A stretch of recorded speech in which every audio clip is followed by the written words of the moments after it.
ايه يا عبد الحميد؟ بتعمل ايه؟ عامل ايه يا هندسه؟ الحمد ايه لله. الاخبار؟ ايه ده؟ دي عمره مكنه. تمام. هو دي بقى العمره وهو ده البستم اللي بيتصقط. ده كده طقم الشمبر راكب اهو. ده كده لسه مسقطين البستم بنفس المنظر ده. دي اسمها زرجينه بساتم. انت بتقول لي انت بتعمل حاجه مش كتير بيراقوا ربنا فيها وبيعملوها. بص يا هندسه، احنا بنرجع المكن ده ستاندر تاني. ازاي بقى بمعنى بترجعوا يعني الصندوق؟ مثلا المكنه دي كانت عايزه طقم بستم وكانت هتاخد 0.40. حلو. انا اصريت، انا مع العميل طبعا هو كان موافقني الراي. بعتنا جبنا 4 بساتم ستاندر ب4 دراع بي ال، وعملنا طقم شميز للموتور. حلو. يبقى كده المكنه دي ستاندر. يبقى لو لا قدر الله عايزه تعمر مره تاني او مرتين كمان، لسه فيها نروح تعمر مره واثنين. غير اما تبقى ايه لو خرجت 0.40 مش هتعمر تاني. لو خرجت 0.40 مش خلاص. هتعمر لو لا تاني. قدر الله اي شمبر ضرب جابت زيت الكلام ده كله عمرها ما هتعمر تاني. حلو. تمام. وطبعا احنا بنراعي ضماننا برضه في الكلام ده، الا لما تفك المكنه قول للعميل كل حاجه بوضوح.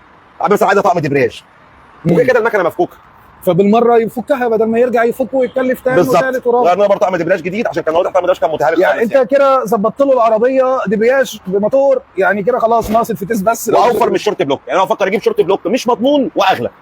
يعني ينفع الناس تعمر عربياتها ويستريحوا من غير ما يجيبوا شورت بلوك. ده الافضل بالطريقه انت دي بتغير كل حاجه جديده على ايدك. انت يا بخت الناس بتوع الشري دي. حبيبي يا هندسه، كتر حبيبي خيرك يا ربنا هندسة. يا هندسه.